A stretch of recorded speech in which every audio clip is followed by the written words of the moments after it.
yes, the alternative is back. This record was on my list of reactions to do back in 2019, but I never took the time to do it. So today, I'm finally doing it. I recommend you to get ready for it just like I am getting ready, since I have no clue what this record is about.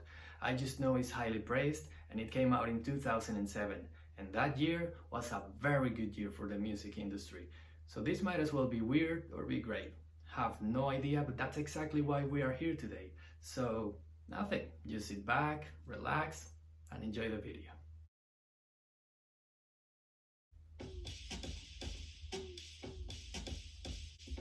Nah, this is dance music, but the cover doesn't make it look like a dance album at all.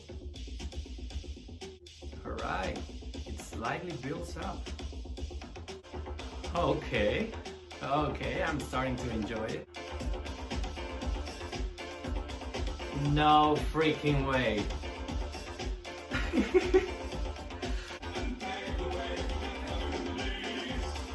Oh, damn.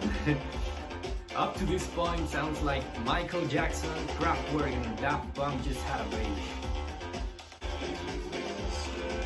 Yeah, I like those vocals. They drive the song but don't interrupt it at all. How is this very catchy?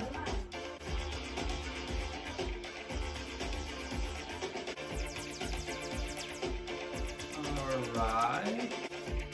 Those kind of sounds always intrigue me. They make me think it's some kind of alien music.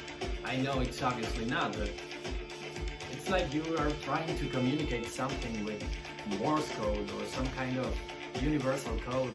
I don't know, it just gives me that cosmic feeling. Is it all? No freaking way! 7 minutes! Hey, forgive me, but I just mentioned Michael Jackson. It is impossible not to think about Billie Jean with that beat. Whoa!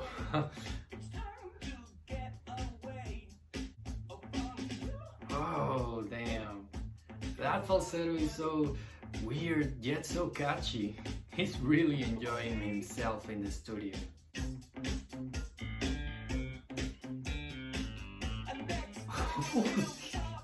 I'm not sure if that was a bass line or a synth line, but it's sick. I just want to say I wasn't expecting this kind of energy and this kind of groove. But yeah, it's only the second song and I'm already digging this very much. It's just so enjoyable. I'm not used to this kind of music, but something tells me I will love it very much in a near future.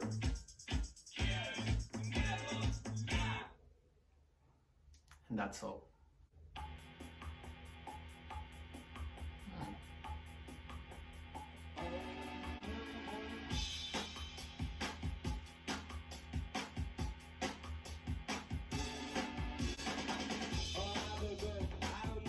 Wow.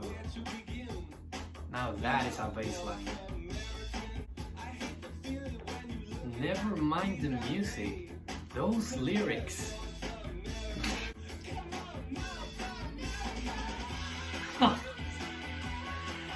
How would I know?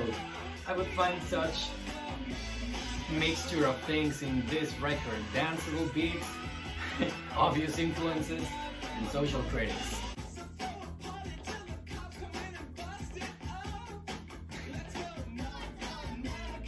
That sounds like a typical New York party.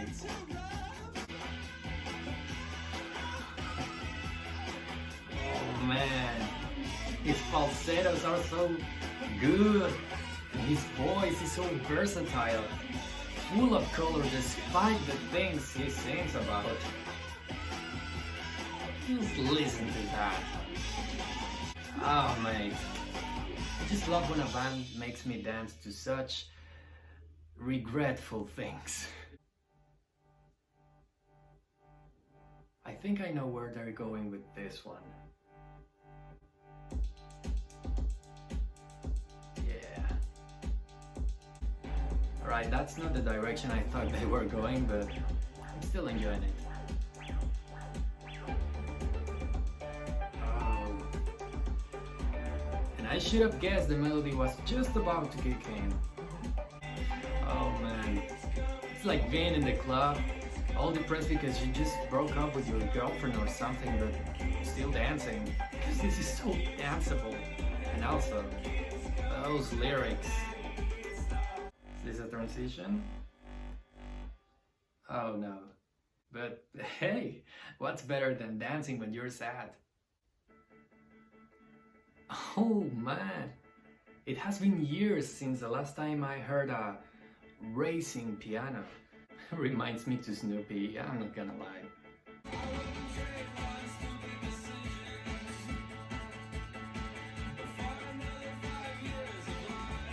Oh man, I think this is that song of the album where I just stop and listen. Not that I don't have anything to say, but I just want to clear my head and enjoy the ride, and that's exactly what I'm doing. It has that kind of feeling of freedom that you don't find very often.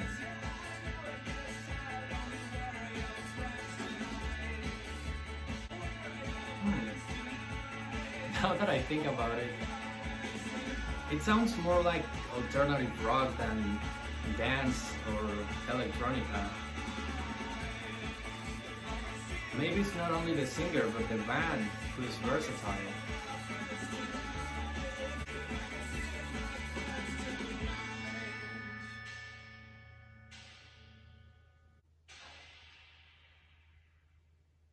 I really like that one. Damn, more groove.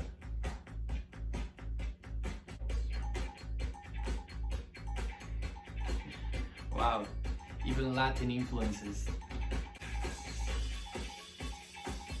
Huh.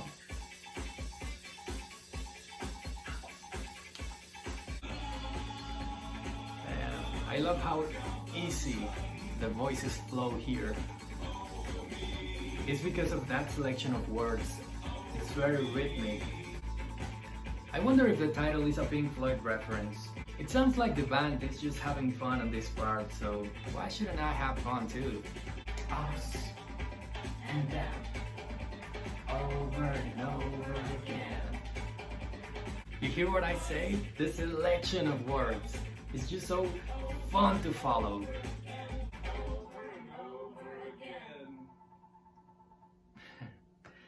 And there they go, my daily 5 minutes of dancing.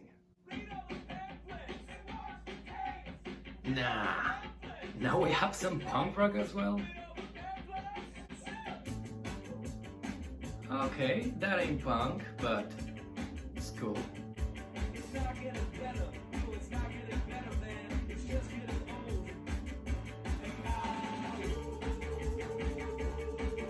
I am paying close attention to those lyrics. I think that's what being paranoid feels like.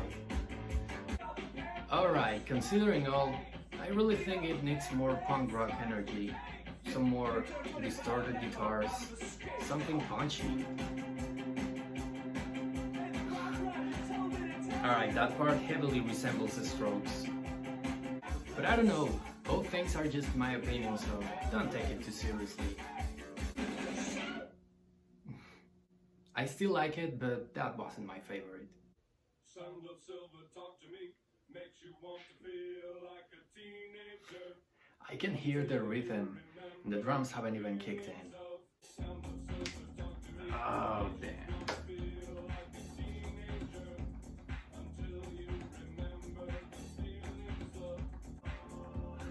I think this song will be just that for about 7 minutes, but I have no problem with it. Still so enjoyable, so danceable. Well, I didn't notice those harmonies growing in the background. Now we're back in the club. I don't think I've ever heard before a sound that I can call robotic, alienish, and digital at the same time.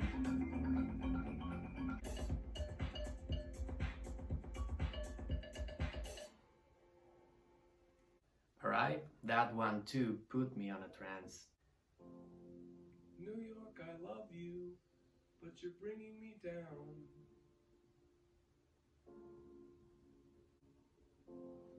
New York, I love you, but you're bringing me down. That is the last thing I would have expected. In the neighborhood bars I'd once dreamt I would drink. Oh man, New York, that I love love-hate you, relationship freaking me out. he has for this city. But you're still the one pool where I'd happily drown.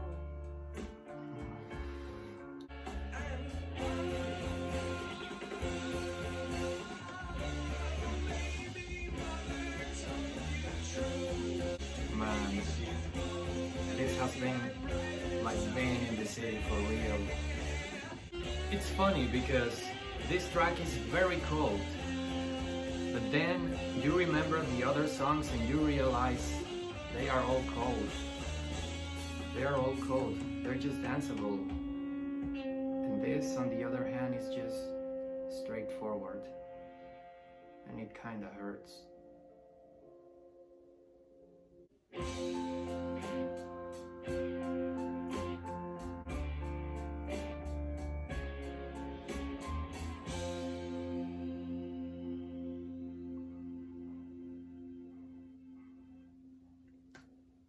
That's my favorite song of the album right there.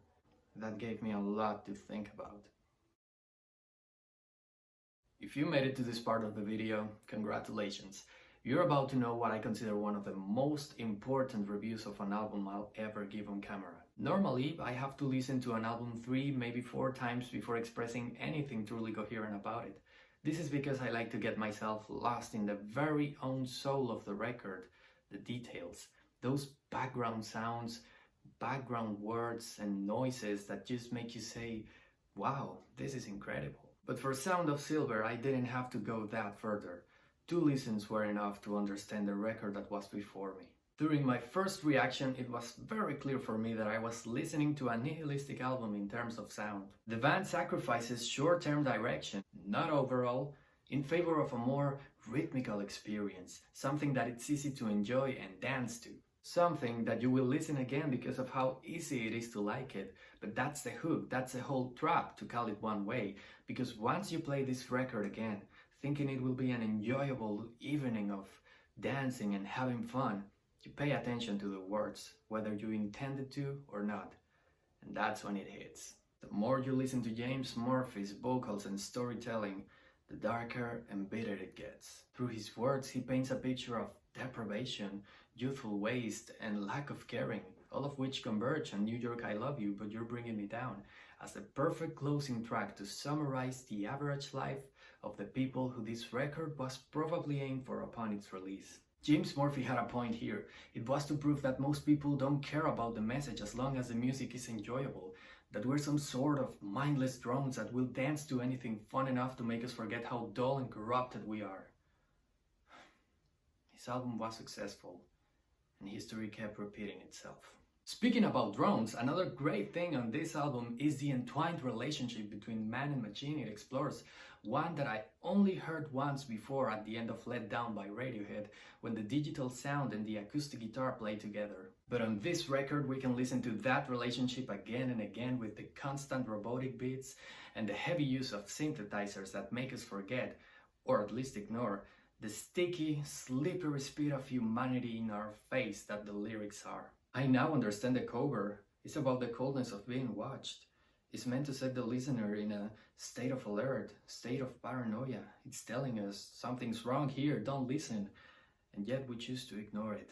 In the end, Sound of Silver is a tour through a gallery of modern carelessness, which occasionally lands on tracks like Time to Get Away to give us a little of innocent amusement before dropping songs like All My Friends to keep reminding us what we are doing wrong or what we are letting happen. My final verdict for this album is to get it on vinyl and put it next to OK Computer. Such awareness of the dystopian side we live in is very hard to find in music nowadays. And that's it for this video. Thank you so much for watching.